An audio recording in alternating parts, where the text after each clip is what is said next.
Welcome to VIP Atlanta. I'm one of your hosts, AB. And I'm Ashley. And this is your boy Soul. And I'm the great King David. What's up, guys? How y'all doing today? Another one, huh? Another one. There we go. Let's get straight to it. Let's get it. But let's talk about it. Drake is his dad. Drake. Kind of emotional.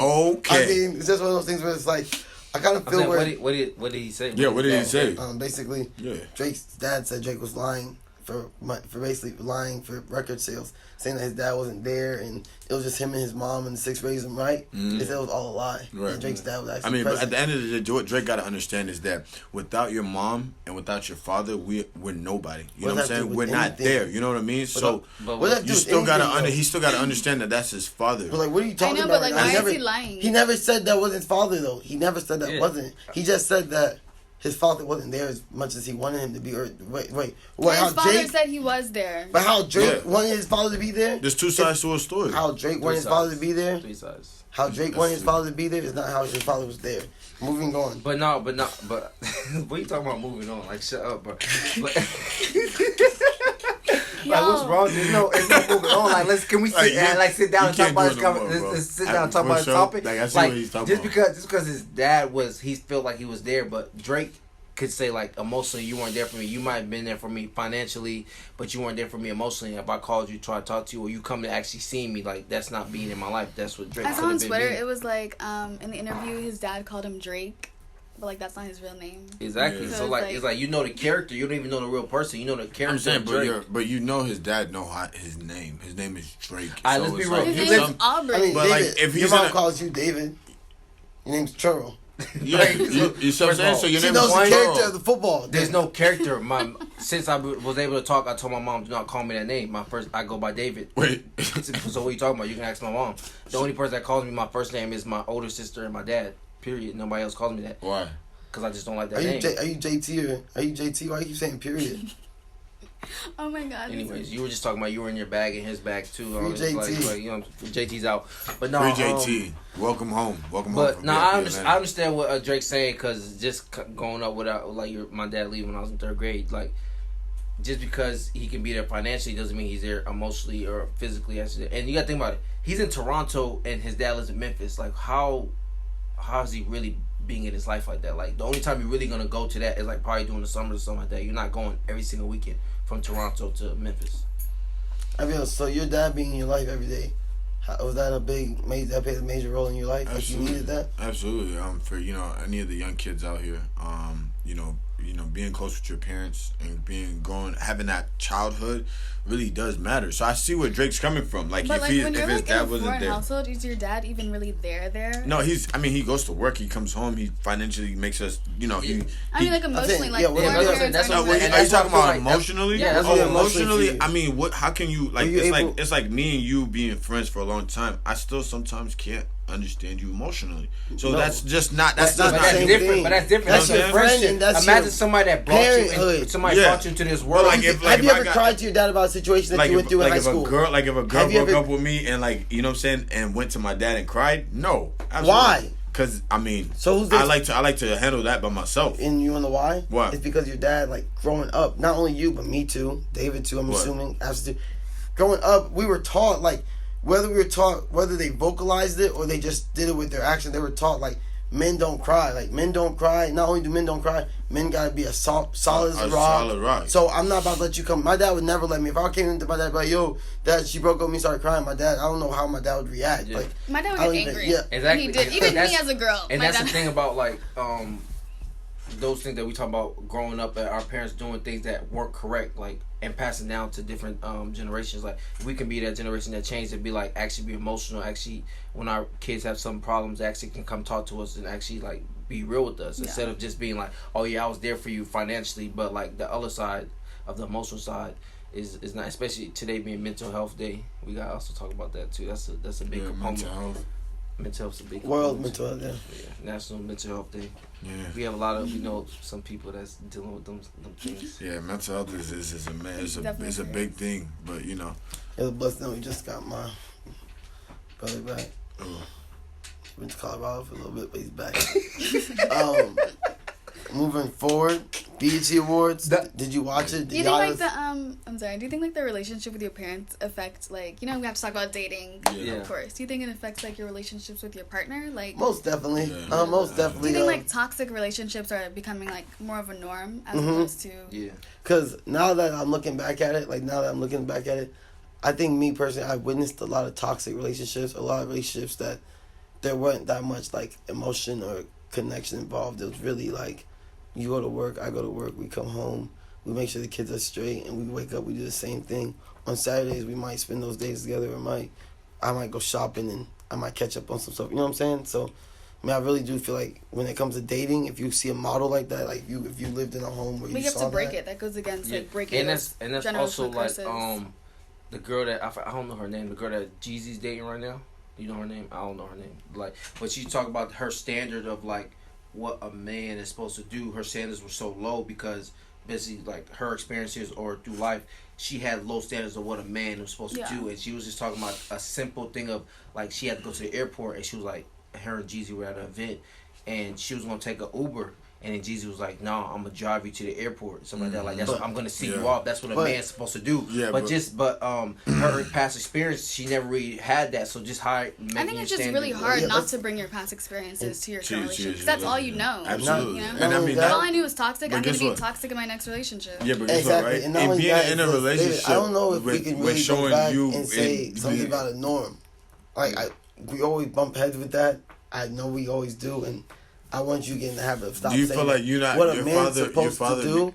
There's nothing a man's supposed to do. But like it's like I'm a saying gentleman's it's just a thing. Like as a man, no, you're not supposed. Nobody's supposed to. Yeah, exactly. So that's but as a man, you should want to do these different things for your woman. As a man, you should want to pay the bills. You should want to make sure you go home and bring that bag to the crib. That's all you. That's what's important. But that's what we're. You gotta make sure you're like as a man, you gotta be financially stable to be able to run a home. AB, guess what? Guess what? What we just talked about. Right. I don't know if you were in La La Land. Yeah. But what me, Ashley, and David just spoke about, right? Okay. That's a generational curse that we're trying to break. Like that's not what. Not only go and supply the house and holding down the household. That's not what we want anymore. Right? But guess what? That's not what we need. That's what I'm saying. Break the curse. One of the for example, one of the main reasons why you and your girlfriend y'all break up most of the time is because of financial problems. It's not financial problems. It's like but guess what? It's never financial problems. It's like lack of attention, making time. Yeah. What is she talking about? What I'm trying to say, if the financial status is not right, the first thing right in the house. You're married. No, that has nothing to do with you're married. It has to do with both sides coming together. So who's not financially stable in the situation you're describing? So that's how we go. So Abiola, you would rather like run your household or just bringing home the bread, like you don't talk to your kids. No, fuck your wife. Into that room. That's all you want. Bring home the cake, right? Okay, and then what? But I'd be able to spend time with my family. How? You're working, bring home the cake. No, I'm not gonna be. What's working to me? I can work from home. So what cake are you talking about? So sit at home and do what? Like when I talk spend time with my family, take them to school, take them to your wife. Practice. You're talking about your wife. You're talking about your kids. Your wife. How do you spend time with your wife? Like how do you show your wife something more than just being financially stable? I'm gonna show her me. I'm gonna show her me. My wife is gonna appreciate me. Into that room, Pepe is shooting. Y'all didn't answer the question. It was like the toxic relationships seem more like the norm these days. Yeah, I feel like that's the norm. And when you say, can you elaborate on? But no, I do feel like toxic behaviors are toxic. No, toxic. Is this toxic masculinity? But no, toxic behavior are it's more than norm because I feel like a lot of these girls don't even care. A lot of these girls can't talk together. We can't talk together. A lot of these girls don't even really care about the emotional. I'm just speaking from like. From the war view, from like social media, I don't think a lot of girls really care about the emotional beings of things. They just care about more about the physical. No. I mean, financial things. That's like, that's what I feel like. I'm not gonna lie to you. I'm not gonna lie to you. Have you heard Summer Walker's album? Yeah, but that's Summer Walker. But even if you heard Just Might, I listen to Summer Walker. Summer Walker has a song saying Just Might. No, stop. Let me just talk for the last fucking 50 minutes. I'm sorry for cussing. Listen, if you think about it, David, what you just said only fits a certain group of girls. Yeah. Because 9 times out of 10, most girls that do have that relationship that they're looking for is really, like Abiel said, the boy's too busy going chasing the bag. that the girls being left by themselves and only are being left with the title. They don't want the title no more. They want the actual title. Not even no more, just period. But who wouldn't want an emotional aspect of a relationship? That's why you're in a relationship. I just said that, but I'm saying I know that's just a small part. That's just you said I'm talking about if you go on social media, it's fake. We're talking about reality. I'm saying a lot of these girls want the emotional being. You're talking about me and you live in reality. No, majority of these people do not live in reality. Actually, we live in reality. Everybody lives in reality. No, don't say everybody. Live in reality. I'll tell you people that live in reality. All right, enough about reality. Let's get more into the reality. Okay, let's get straight to it. Safari and Erica. Man, I ain't fuck. Anyways, fuck that topic. But anyways, what about G Herbo? Y'all talk about toxic relationships. Did y'all see that? About G Herbo and Ari? I'm gonna make sure I get liquor for both y'all every time we start. What about it? No, seriously. I'm saying, what about G Herbo? Like, chill, sit down, like something. Yeah. I'm saying, what do you say, G Herbo? What about it? His ex-girlfriend getting him a chain. Yes, and not the ex-girlfriend. It was his current girlfriend got him a chain, like with his grandma on it. And he would was, you do that for a guy? It. Yeah, if we're on that level, yeah, why not? How much you spend on a guy? It depends, like how much I have. So if you had $100,000, how much you spending? If I had $100,000. Oh, I got a question. It would be like upper 10. I got a real question. Actually, I got a question. I wouldn't do that. My girl spending 50. No, this is a real question. Actually, gang, my girl. No, this is a real question, right? Say you got a guy, right, that you really like, and he really likes you, but he's just not as financially stable in that aspect. But then y'all say want to get married, and he gets you a ring that's not a shoestring. Huh? He gives you a shoestring as a ring.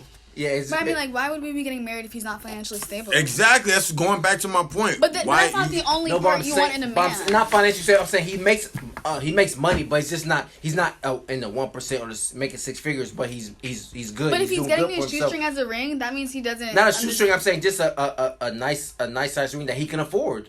And he wants to show you his love. But I thought it's not about money. It's not about money, but I feel like we both need to be financially stable. We both have to be there emotionally. It's like just mutual. But let's be real.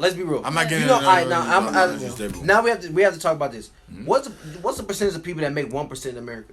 We don't give. No, because all these girls talk about having a financial dude that's making all these things. No, I want y'all to know. Niggas never said having a financial dude. They said financial stable. So listen, if a guy's making $50,000 a year, bro. Even that. Hold on, time out.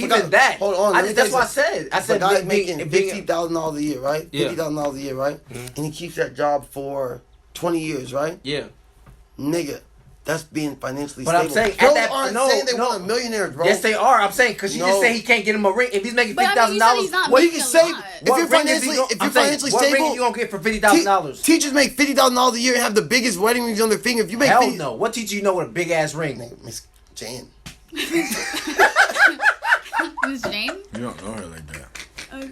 I bet. But anyways, let's talk about she actually likes you. Let's talk about the Amy Guyger, the Dallas police officer that shot and killed a dude. So why did she go? Why did she go to jail for? No, she accidentally went to the wrong house and she shot and killed a dude. But why did she walk into the wrong house? She just accidentally went to the wrong house. I don't know. I wasn't there. How do you accidentally walk into the wrong house? I don't know. Why are you asking me? I can tell you. I can tell you how. Being off drugs. We're not gonna say that.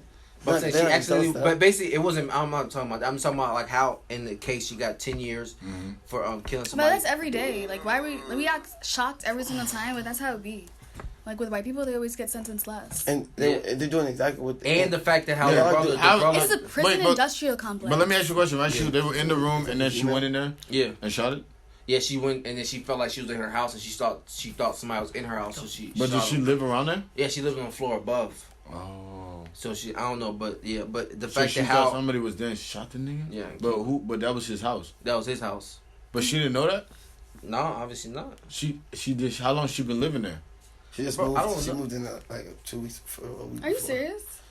Yeah, but who walks into someone else's house and shoots them? Mom, I wouldn't talk about how the brother was hugging her, saying he forgives her and all the different stuff. Then you had the judge come down when she sentenced her to 10 years, gave her a hug. You had the sheriff like rubbing her hair. It's like, why did it feel like that was okay for them to be doing all those? For a murderer. I'm not talking. Yeah, for a murder. I'm not talking about the situation. The brother, because at the end of the day, you never know what he has to do to grieve, to get over his grievement. Well, like, that could be something that he wants to, like, and they say he's a strong Christian. I think that was a Sicilian accident, though. That's why I feel like everybody's so sad about it. Yeah, idiot. Because look, you gotta understand, if they give you 10 years for a murder, that's actually pretty good. Yeah, I'm saying, but it's also because she's white. That's what white privilege. You think that had a lot to do? Yeah. Because even if it's an accident or not, if they shoot somebody, they're gonna give them way long. If she was a black officer, they would have given her way more. Oh, she was a police officer. Yeah, police officer, a white police officer. Oh, she was a police officer. Yeah. Oh wow. She was high. And she went in there. She thought somebody was trying to burglarize that crib. Yeah, her crib, but it happened to be it wasn't her crib. But that just seems a little, I don't know, a little fishy. The story didn't really add up. But I mean, hey, wow, it is what it is. But let's talk about. Were you saying like why did they give them like a warm embrace? Like why were they like trying to like console her? I think they're just trying to spread love as opposed to hate because that's the only way you can. I understand from the brother's perspective. Like at the end of the day, like I don't know, like what he's doing to get over his grievement of his brother dying. But I'm talking about like the sheriff, like rubbing her hair, and the sheriff rubbing her hair, and then like the judge, the judge coming down and like giving her a hug, like. We don't see cases like that where the judge is coming to. That was just a little weird. Maybe they were friends. That's weird. Maybe they knew each other. She's a sheriff. She was not a police officer. She was a sheriff. That girl was a police officer. She was a Dallas police officer. She was a Dallas sheriff. No, she wasn't. Yes, she was. Either way, that's it. Don't matter for sheriff or not. That's not a place you should be doing something like that. You also voted for Trump, so we also know what type works in the courthouse. You understand? So it's like this right now, right? She don't work in the courthouse. If you're in the court, a sheriff works in the courthouse. I'm saying she doesn't. The girl that killed them does not work in it. Your base is at your home base off the courthouse, so you probably go in the courthouse every day, drink coffee with these. How's your home base to? She was a police officer. She was a police officer, Dallas police officer. She was not a sheriff. So what are you talking about? Like sheriff. Like we talk about. But anyways, like he's just lost. Okay, guys, you might love us, you might hate us. This is VIP Atlanta. I'm Ashley. I'm AB. It's down below. This is me pointing out. Oh yeah, and I'm the Great King David. Follow us on all the platforms. And it's your boy Last Year Being Average, and I'm Abiola, AB Rock. And thank you for watching our show.